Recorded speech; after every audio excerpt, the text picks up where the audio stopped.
আইপিএলের পর থেকে রীতিমতো খবরের শিরোনামে আছে বৈভব সূর্যবংশী এবং এবারেও তার নতুন নয়। আমরা দেখেছি ইংল্যান্ডে গিয়েও কিন্তু নিজের জাত চিনিয়েছেন, তার খেলার ধরন। এবার কিন্তু অস্ট্রেলিয়ার বিরুদ্ধেও কিন্তু সেই নিজেকে কিন্তু বারবার প্রমাণ করে চলেছেন এবং শুধু প্রমাণ করে নয়, একের পর এক মাঠে নামছেন এবং নতুন নতুন রেকর্ড তৈরি করেছেন।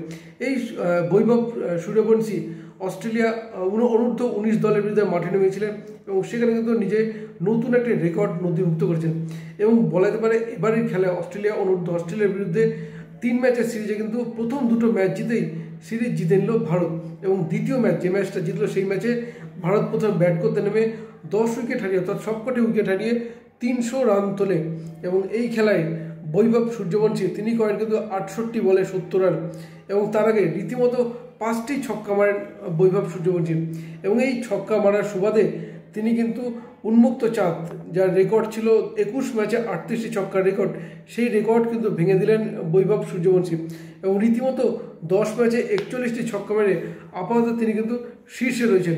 এবং এই খেলায় যদি বলা যায় ভারত প্রথম ব্যাট করতে যেখানে 10 উইকেট হারিয়ে 300 রান করে, এরপর খেলতে নামে অস্ট্রেলিয়া এবং অস্ট্রেলিয়ার ইনিংস শেষ হয়ে যায় 249 রানে, ফলে 51 রানে জয় পায় ভারত এবং এই জয়ের সুবাদে অস্ট্রেলিয়া অনূর্ধ্ব 19 অস্ট্রেলিয়ার বিরুদ্ধে কিন্তু 2-0-তে সিরিজটাই জিতে নিল ভারত। ফলে সেইভাবেই তৃতীয় ম্যাচ রীতিমতো নিয়ম রক্ষার হয়ে দাঁড়িয়েছে। কিন্তু যেভাবে সূর্যবংশী নিজেকে পরপর প্রমাণ করে চলেছেন, একের পর এক ম্যাচে প্রত্যেকই ম্যাচেই নতুন নতুন রেকর্ড করছেন, এবারে কিন্তু তার বলা যায় অন্য কিছু হলো না, ঠিক নতুন রেকর্ড। যে রেকর্ড ছিল এতদিন উন্মুক্ত চাঁদের দখলে, রীতিমতো 21 ম্যাচ খেলে 38টি ছক্কা মেরেছিলেন উন্মুক্ত চাঁদ, সেইখানে বৈভব সূর্যবংশী মাত্র 10টা ম্যাচ খেলেই 41টি ছক্কা মেরে রেকর্ড নিজের নামে করলেন।